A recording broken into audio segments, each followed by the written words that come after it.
kay kini gitawag man nga Cebu People's Indignation Rally. Usa ako sa gibiktima, gipahilom, gioppress tungod kay nitingog ko sa mga butang nga gisulti pod ni Kong Dante Marcolita, ni Kong Paulo Marcolita, si Mayor Jonas iyang giagihan ang pagpangdaog-daog. Unsay ilang gihimo gahapon. Gikan ko dire, nagtan-aw dire sa stage, asa ang layout.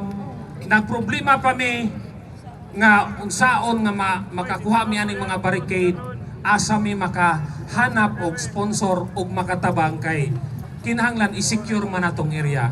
Kay daghan bayatag bisita nga pinalangga nato, di ta gusto makasa. So, anhi ni by Elmer, gabi na, ulan-ulan, alas 8, alas 9, tanaw na ko nga, kuha na yun, kung mamahuway na ta.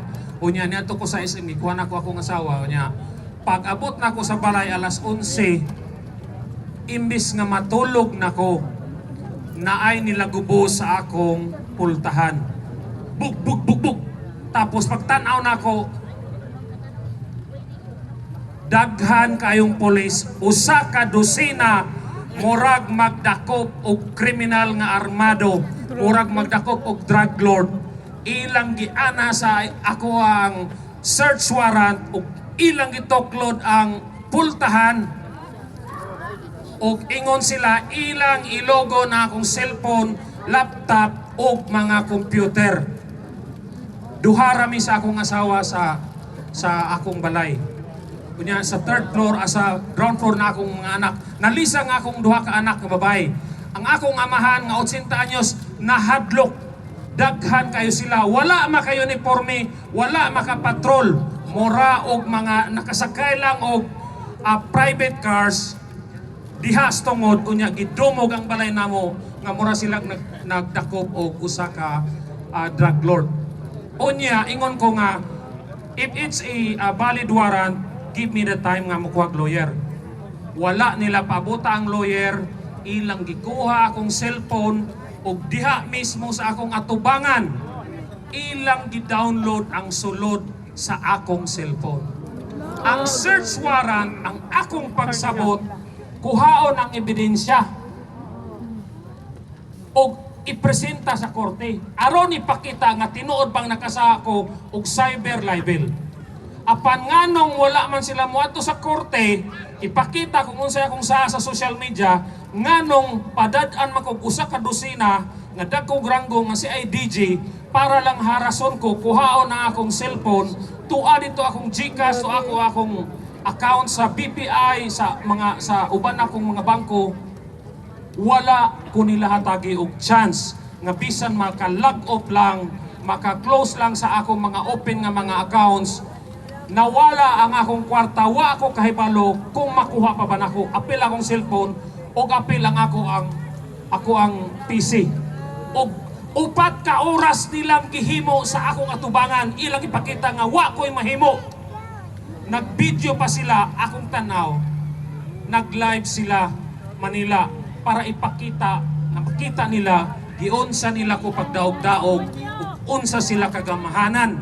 Nga kaya ko nilang tamakan, kaya ko nilang hadlokon, kay sila man ang gamhanan. Apan wala ko mahadlok para sa akong lingon. Nag-uol ko kay daghan mi sa maisog core group nga harason pa. Daghan nato ang isog. Motingog sa social media, pwede na di ay nga kung nakay isulti ni General Torre nga dili niya ganahan, paunhan lang ka o search warrant, sudlon imong balay, kuhaon imong computer? Dili ba na abusar? Dili ba na pagtamak? Og ang timing ha, kini siya nga, kining iyang ingon nga fake news ko, 2 months na siya. Apan nganong ang warrant, ang search warrant, gi-issue lang February 20. Nag-announce me nga aduna tay rally diri 18, 19. Dili ba timing? Ang ilang pagpahilom nako indirectly, ilang pahilomon ang tibuok Sugbo. Musugot ba mo? Musugot pa mo nga dili ta mo tingog sa ilang pagpang-abusar sa atong nasod? Ako nagpakaisog ko dili para sa akong pagkatao, tungod sa akong anak ug mga umaabot nga apo, ug sa mga silingan nga atong giilang, atong naigsoon. Mauna nga, bisan pag wala ko'y tulog, since gahapon wala ko katulog bisag usa ka oras, ingon ko nga mutongtong gihapon ko dire, di ko magpapilde, di ko magpakita nga nahadlok ko nila. Kay ang mga taga Cebu maisog. Kung muihaw ni og Madzila ng taga Cebu, muihaw sa Tagkurakot, di ba? Yes! Ihaw sa Tagbuhaya. Muihaw Tagbuaya. So, kitang mga taga Sugbo, atong dili na nato buhian, kini na kita na ang kinabag-an, dili na nato buhian, ato nang ipadayon hantod sa eleksyon. Nga, ang mga Duterte, nga mga kandidato atong padagon. Kay matod pa ni Atty. Vic Rodriguez, this is a referendum. Ipakita nato kung unsay atong kaboboton. Nakaangay pa ta sa Marcos administration o angay na magpulihan.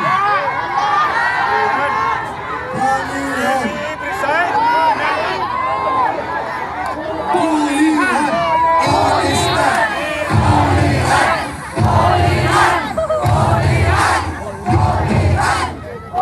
So atong ipakita nato karon eleksyon mga taga Sugbo nga kanang mga kawatan, mga pagkagnaong, mga congressman nga gi-describe ni ganina ni Kong Marcolita, yung mga magnanakaw na yan, mga makakapal na mukha. Matatalo sila.